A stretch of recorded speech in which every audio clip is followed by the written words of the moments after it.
Programang ito ay rated SPG. Striktong patnubay at gabay ng magulang ang kailangan. Maaaring may masiselang tema, lengguwahe, karahasan, sexual, horror o droga na hindi angkop sa mga bata.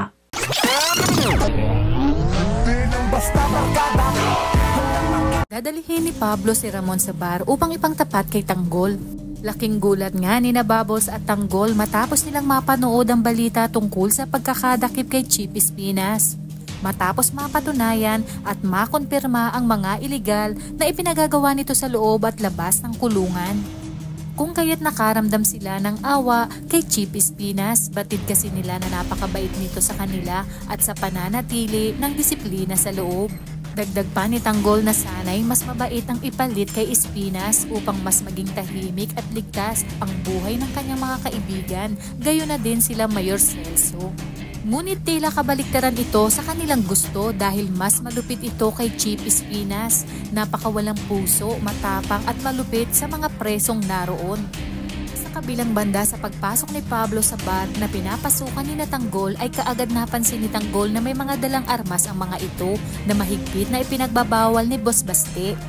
Agad namang dinipensahan ng manager na VIP customer nila ito at ibinulong kay Tanggol na makapangyarihan at mayamang tao ang kausap nito.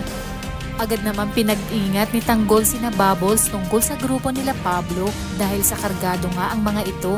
Matapos ito ay naghanap ng makakalaban si Pablo sa bilyar, kaya hindi ito pinalampas ni Boss Baste. Ayon kay Obet, mayaman si Pablo at paniguradong tiba-tiba sa kanila. Hindi naman binigyan ng pagkakataon ni Boss B si Pablo na maka-score kaya nagreklamo na ito na dinadaya siya. Hanggang sa itinuro niya si Tanggol na makatapat ni Pablo.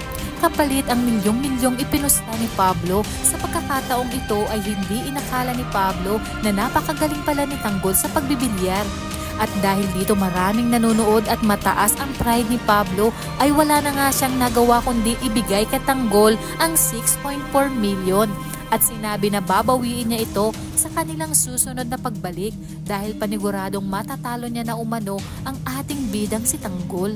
At sa muling paghaharap ng mga kabalyeros at Montenegro dahil alam ni Pablo na magaling si Ramon sa pagbibilyar ay kinausap niya nga ito at sinabing alam niyang magaling ang kanyang tito Ramon sa bilyar. Inalahad nga ni Pablo na natalo siya sa isang bar ng milyones at gusto niyang bumawi kung kaya't pinakausapan niya si Ramon na sumama sa kanyang pagbalik sa bar. Dito na nga kaya magkakatapat ang mag-ama at malalaman ni Ramon ang pangtatarantadong ginawa sa kanya ni na Olga at David dahil sa magkakaharap na niya ang kamukhang kamukha niyang si Tanggol.